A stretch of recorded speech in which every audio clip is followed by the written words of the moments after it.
Welcome to the Great Detectives of Old Time Radio. From Boise, Idaho, this is your host, Adam Graham. If you have a comment, email it to me, box13@greatdetectives.net. Follow us on Twitter at Radio Detectives and become one of our friends on Facebook, facebook.com/Radio Detectives. Today's program is brought to you in part by the financial support of our listeners. I want to thank Lisa for sending in a donation to our P.O. Box, P.O. Box 15913, Boise, Idaho 83715. That's P.O. Box 15913, Boise, Idaho 83715. You can also send along one-time donations to support.greatdetectives.net, and you can become one of our ongoing contributors with monthly donations of $2 to $30 at patreon.greatdetectives.net. Well, now it's time for today's episode of Nightbeat. And while I'll admit to being a little bit unsure on the provenance of it, I will go ahead and play it, and we'll talk about it afterwards. The original air date is July the 13th, 1951, and this one is Anton's Return. Nightbeat.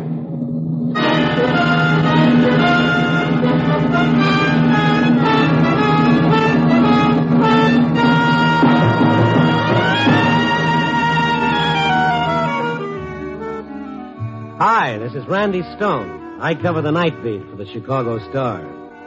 Stories start in many different ways. This one began on an elevated train and ended in eternity.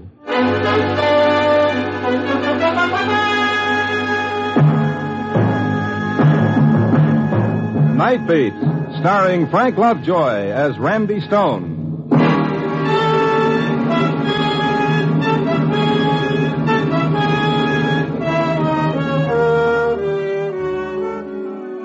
The night is just about washed up. The sky's getting that tattletale gray around the edges. Another hour or so, 3 million alarm clocks will start yakking against the eardrums of Chicago's dear hearts and gentle people. And a goodly number of said dear hearts and gentle people will stumble to the front door for their copy of the Morning Star. I'm wondering what they'll say when they read the opening sentence of the Night Beat story for today. The line that goes, "This is a love story with the happiest ending I've ever heard." I guess they'll figure spring has got me in its perfume clutches, and more than likely I'll wind up around a bologna sandwich, and that'll be that.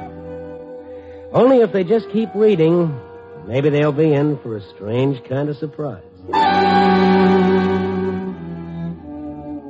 It started a little after 10 o'clock last night. I just boarded an elevated train and was on my way to the Loop. The train was pretty crowded, but I saw an empty seat up front, and I hurried for it. I started sitting down without looking. Anton, where have you been? I beg your pardon? Oh, I've waited so long, Anton. The girl sitting next to me. I noticed her for the first time. About 20, maybe. And so beautiful, so delicately beautiful, it was like your eyes had hit the jackpot, and somehow the grinding elevator train suddenly sounded like a gypsy violin. Oh, Anton, you shouldn't have gone away. Look, I hate to tell you this, but I think you've got me mixed up. Oh, it's so good to hear you, to be near you, Anton, so good. Yeah, it's good to be near you too, kid. But... Won't ever go away again, will you? I'd like to stay here forever. Promise me, Anton. Promise me you'll never go away. Beautiful as she was, it started giving me the creeps. If I'd been Anton, I'd have enjoyed it immensely, but being as how I was two other guys, I didn't see it. And also there was something about her eyes, a disturbing brightness. I didn't know what to do about it, and before I could decide, Lake Street transfer. I reached my transfer station. I started getting up. Anton, no, don't go. Oh, lady, look, it's my station. Don't leave me again, Anton, please, no. Oh, now take it easy. Let go of me. What's wrong with you? This is my station. Anton, I can't let you leave me again. I won't. Well, you'll just have to, kiddo. Now let go. My station's on.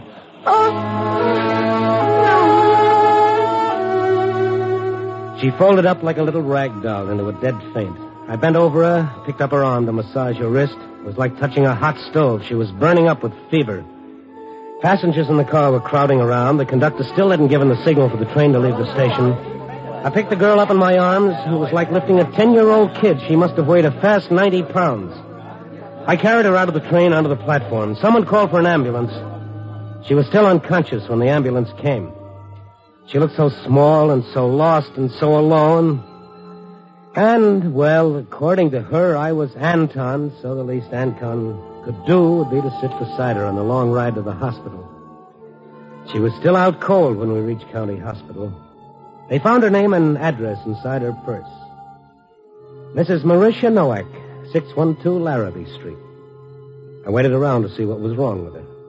After almost an hour, they said I could go upstairs and talk to the doctor.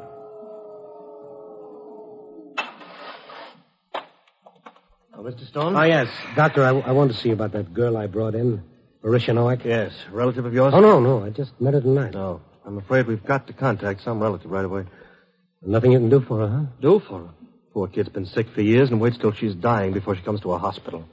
Well, it takes money to go to a hospital, Doc. Not here. Why didn't she come here?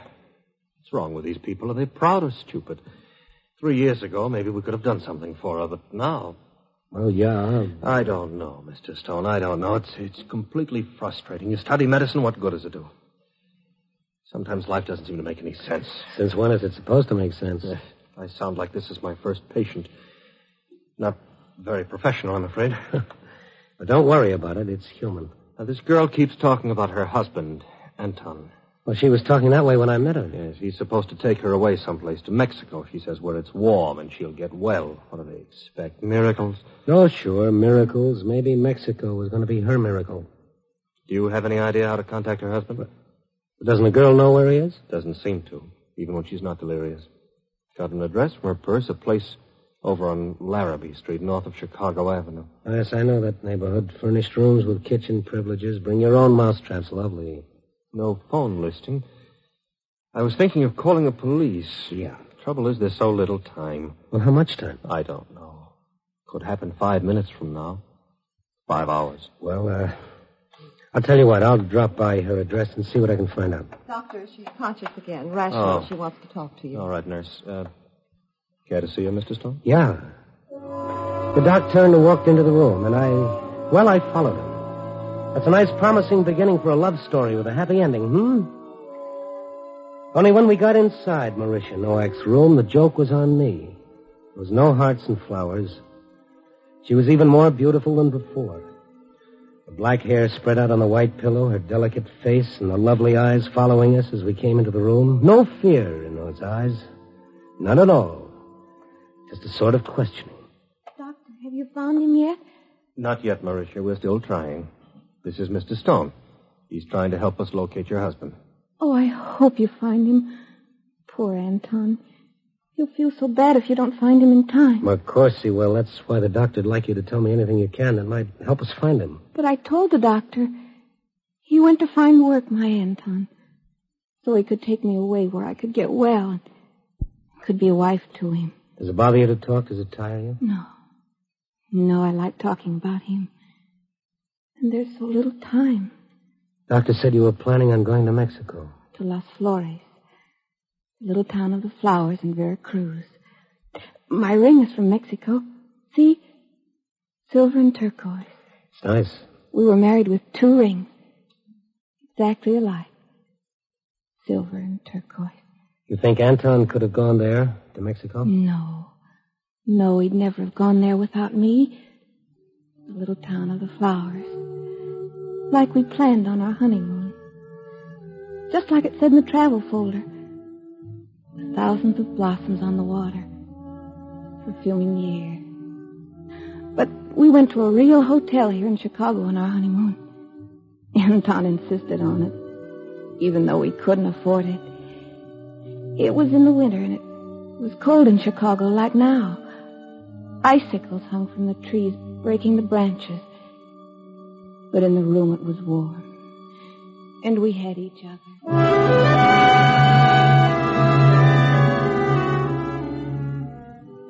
Look out the window, Marisha.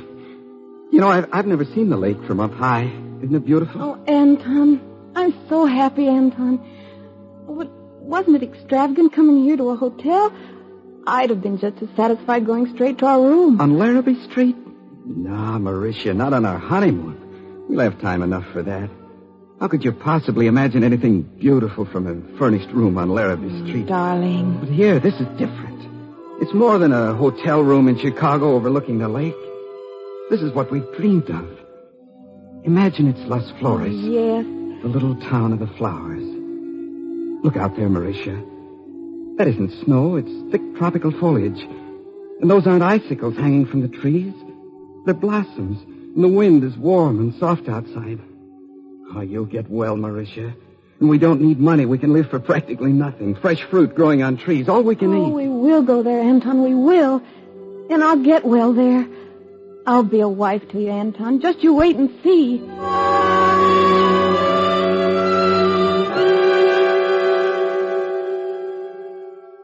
But we didn't go to Mexico. And then Anton went away. And you haven't heard from him since? No. But I don't blame him. Why should a man stay with a wife who's sick? Oh, no. You said yourself he went away to earn money for your trip. Yes. Yes, that's it. But now if I could only see him once more, just once, to tell him not to feel badly, to be happy for what we had. If I could only tell him not to feel sorry. Because it was the same as if we really had been to Las Flores. Well, you better rest now. I'll try to find him. It's tough when they know they're going to die. It's not that they're scared, but suddenly there's something they feel they've got to do, and time is running out. That's how it was with Mauricia Noack. She had to find her Anton to tell him it was okay about a little town in Mexico that neither one of them had ever seen or ever would see. How do you find a guy like that, and what was I doing looking for him? Oh, well. I took a cab back to the Loop. I picked up my car and drove over to the Larrabee Street address. It was a rooming house, all right, and the poorest-looking one on the block. I rang the bell and I waited. A middle-aged woman came to the door. What is it? Are you the manager? If you're looking for a room, I got no vacancy. Oh, no, I don't want a room. You have someone living here by the name of Noack? Yes, but she ain't home. She ain't been here all day. I know that. She's in the hospital. The hospital? Oh, the poor thing. I was worried about her. She's never been out late like this. Is her husband here, Anton Noack? Oh, I know. He ain't been here for a long time. Working someplace out of the city, I think. Well, do you have any idea where? I've got to find him. Mrs. Noack is... Well, they don't expect her to live. He's got to be notified. Oh, no. Oh, that poor little girl. For such a long time she's been sick. Come on in, please. Maybe there's something in here written down. Or maybe Mr. Noack's brother would know. His brother? Where does he live? Well, now, I don't know exactly. He's the one that's been sending Mrs. Noack money to live on while her husband's been away. That was a beginning. We found an envelope from the brother in the girl's room, Paul Noack. He lived on Clark Street in the Lincoln Park neighborhood. I drove over. There was a man coming down the steps as I got out of my car. I stopped him when he got to the sidewalk. I beg your pardon? Yes? I saw you coming out of that building. You wouldn't be Paul Noack, would you? Why do you ask? Well, I'm from the Chicago Star. I'm trying to locate Anton Noack. Well, I can't help you. I don't know anything about him. Excuse me, I'm late to work. Mr. Noack. Huh. You are his brother, aren't you? Yes, but... Well, what's the matter with you? I don't know anything about him. He's gone away someplace to work. Look, fellow, I gotta find her. Mauritia's very sick. Mauricia? She's in the hospital. Oh, I didn't know. I gotta find your brother right away. I told you, I don't know where he is. My brother and I... Well, we don't see each other. I haven't seen him since he left. But he's written to you. He must have. You've been sending money to his wife. All right. It's none of your business, but I'll tell you. I had one letter from him. He asked me to do what I could for Mauricia until he could send for her. Where was the letter from? Say where he was working? Someplace in Montreal. He didn't give any address. Some fur company, like Chicago Montreal Furs. Well, it doesn't sound like you're telling me the truth, Mr. Noack, but I can't see why you'd want a thing like that on your conscience. I'm telling you the truth. Well, okay, but don't take it so hard. Oh, Mauricia. That poor kid. I'll see you the first thing tomorrow. Well, you better make it tonight. I can't. I just can't. We're right in the middle of our tax work. Oh, yes. Mm-hmm. Yeah, well, I see your point. Only thing is that tomorrow she'll be dead. It's not true. Doctors are notorious for saying things like that. I don't believe it for a minute. Would you believe it if you weren't in the middle of your tax work, Mr. Noah? Now, you have no right to talk to me like that. No right at all. I'll see you tomorrow, I tell you. I'll see you tomorrow. You get out of my way. Get out of my way and stay out of my life. Stay out of my life or you'll regret it, Mr. Stone. Now, what was that for?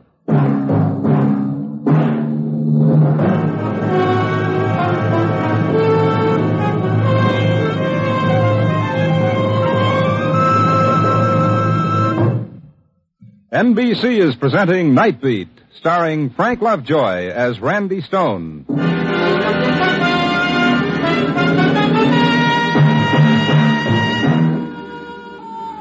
A love story with a happy ending. Yes, that's what the man said. Only right at the moment, if there was any happiness in the world, it was staying out of my sight.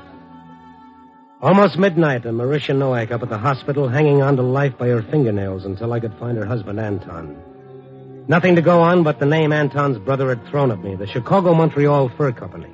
I looked it up in the phone book. It was there, all right. I started dialing the number. I didn't imagine anybody be around this time of the night, but it was the only lead I had at the moment. There weren't too many moments left. All I could think about was what the doctor had said. Maybe she's got 5 hours. 5 hours. No, nobody's going to answer. Hello? Hello. This is a reporter on the Chicago Star. There's nobody here. All gone home. Look, I'm trying to locate a man who's working for your company. There's nobody here. I'm cleaning woman. Call tomorrow. No, wait, please. Listen, I don't have any time. This is very important. Can you tell me how I can locate the manager of your company? Manager gone home at 5 o'clock. This is the cleaning woman. Oh, yes, I understand that, but can you please tell me the manager's number? I've got to telephone him now. Oh, just a minute. I waited.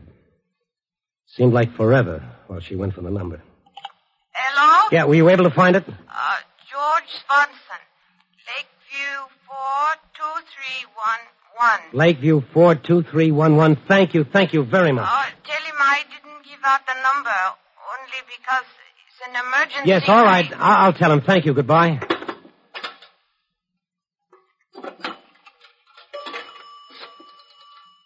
LA 42311.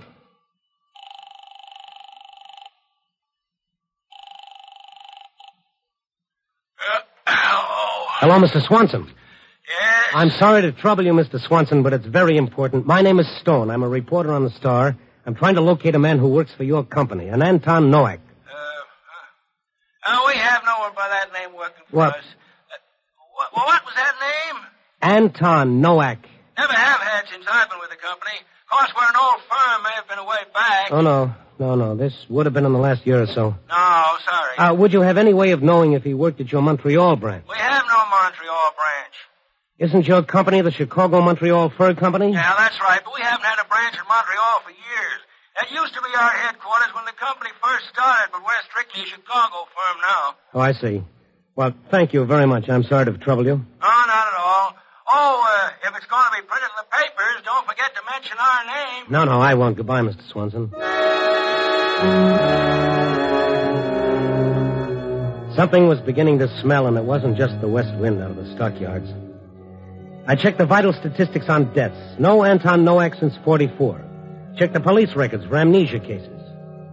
In the Central Bonding Company files, Paul Nowak was listed as a night auditor with the Great Lakes Bank Reserve over on State Street. I drove around to State Street and rang the night bell of the Great Lakes Reserve. The watchman wouldn't let me in, but in a couple of minutes, Nowak came out of the building alone. His face was white as he came toward me. Why did you come here? Well, your brother doesn't work for the Chicago-Montreal Fur Company. I thought you'd want to know. No, I don't want to know. I don't want to know anything about him. Your own brother? You had no right to come here. No right. Do you hear? This is my work. Well, sure, but I didn't think you'd mind.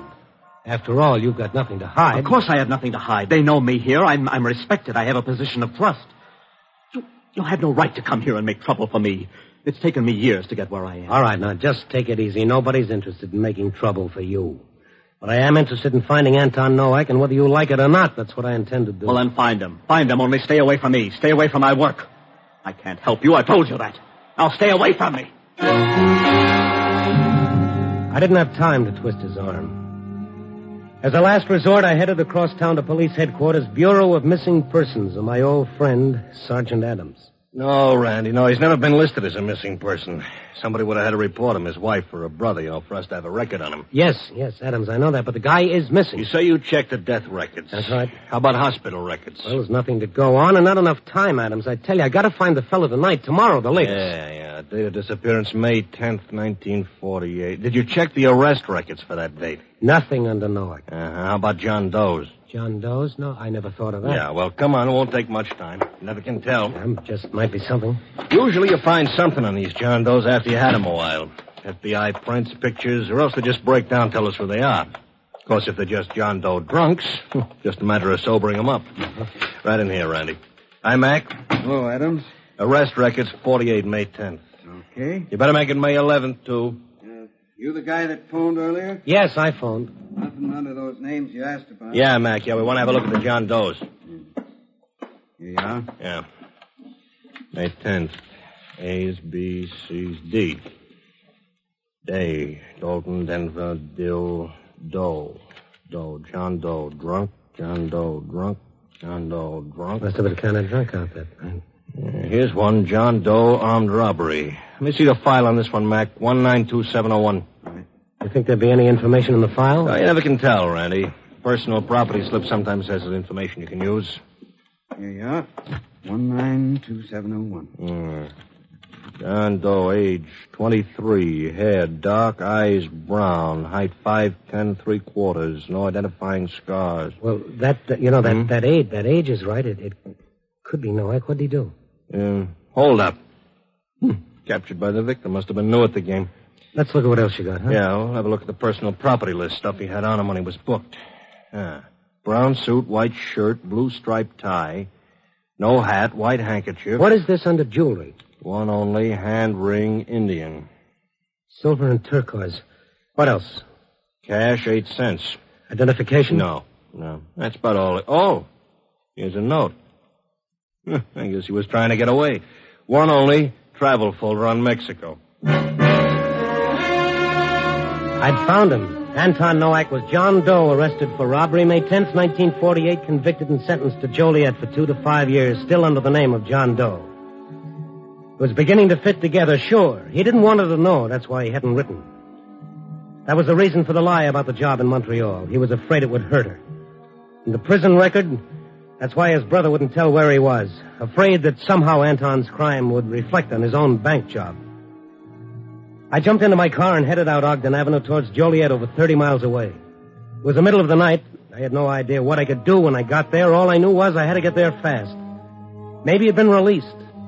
Maybe I could talk the warden into letting him out with me under guard. Maybe I could put a call through to the hospital. He could at least talk to her on the phone. I didn't know. When I got to Joliet, the place was lit up like Soldiers Field. The guard took me inside to the warden. He was dressed. He seemed to have been expecting me. Now, you're a little late, Stone. Doesn't anybody go to bed around here? Well, the rest of the boys have been and gone. Rest of what boys? The other papers. You mean they got here ahead of me? Oh, why, of course. The break happened a couple of hours ago. A break? I thought there was something funny about all those lights and everybody being up at this time of the night. Isn't that why you're here? No, I came up to see a fellow. What happened? One of the men suddenly decided he wanted out. Grabbed a gun away from a guard and started blasting away. Had to shoot him to stop him. Not an organized break? No, he was alone. Can't understand it. Model prisoner. Coming up for parole in a month. And tonight he just blows up. Poor fellow. His name wouldn't be John Doe, would it? One of many. How did you know? Well, he might be the fellow I was coming up to see. Chicago number 192701. Yeah. So that's a shame.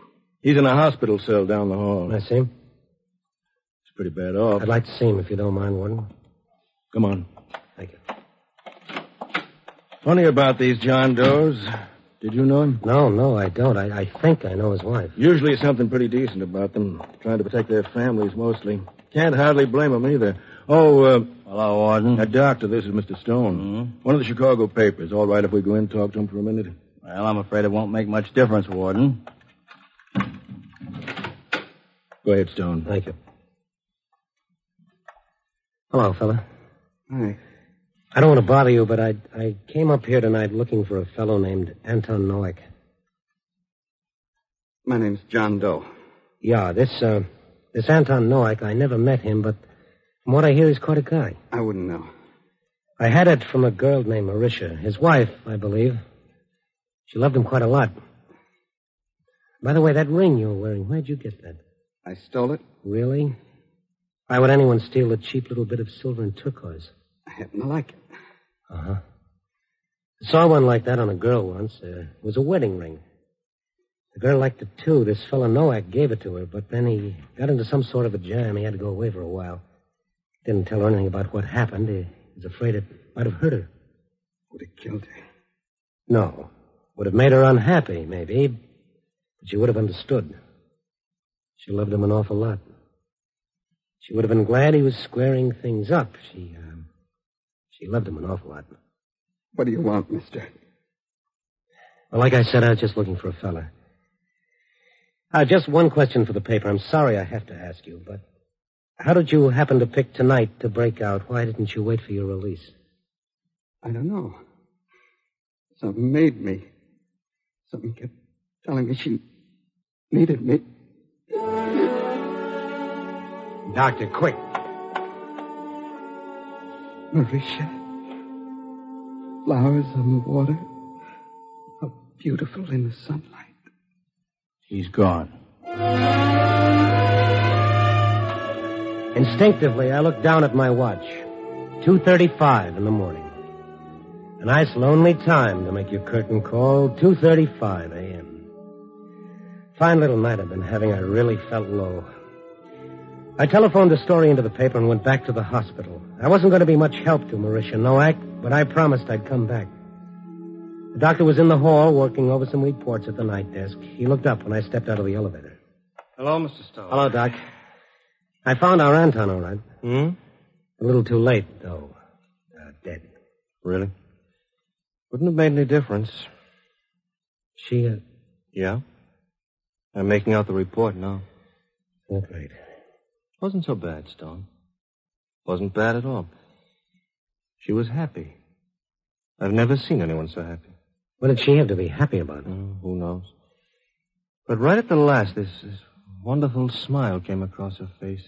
I guess it was delirium. She kept saying something like, flowers on the water. How beautiful in the sunlight? Yeah, that's what she said. How did... That report that you're making out, Doc, tell me. What was the time of death? Tell me, Doc, please. Oh, it's 2:35 a.m. Why? 2:35 a.m. Yeah.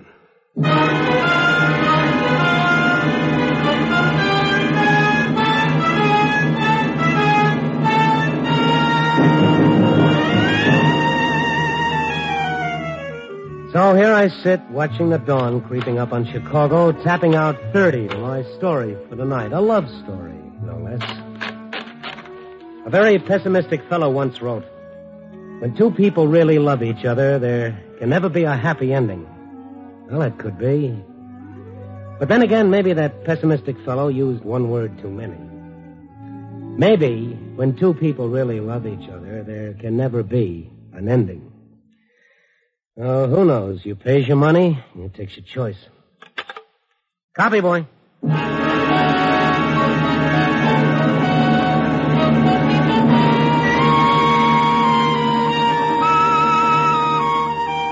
Night Beat, a new dramatic series, stars Frank Lovejoy as Randy Stone. Night Beat is edited by Larry Marcus and directed by Warren Lewis. Music is by Frank Worth. Others in tonight's cast were Joyce McCluskey, Vic Perrin, Jack Edwards, Jerry Hausner, Rena Craig, Larry Dobkin, and Charles Seal. Frank Lovejoy will next be seen in Milton Sperling's production Rock Bottom, released by Warner Brothers. Listen next week at this same time and every week as Randy Stone searches through the city for the strange stories waiting for him in the darkness. The stories that come out of the shadows to find their way into Night Beat.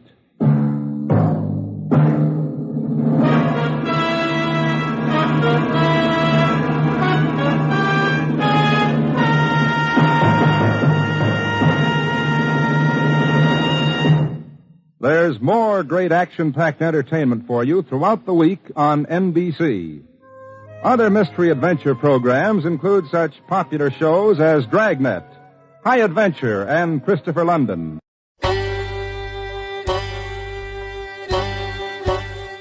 Hi, this is Andrew from OTRWesterns.com. I wanted to invite you to come take a look at our site where we put out podcasts of old-time radio westerns. Check us out at OTRWesterns.com. You're listening to The Great Detectives of Old Time Radio with Adam Graham. Now let's get back into the show.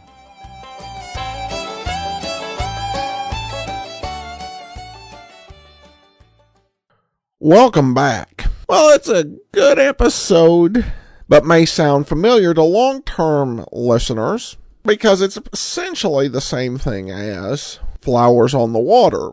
My reason for playing it is that most radio logs list this episode, and I even found this plot summary. Now, there are numerous things that kind of make me dubious about it. It aired during the summer, but it referenced tax time, which would be in March and spring, and there's also a reference to spring at the start of it.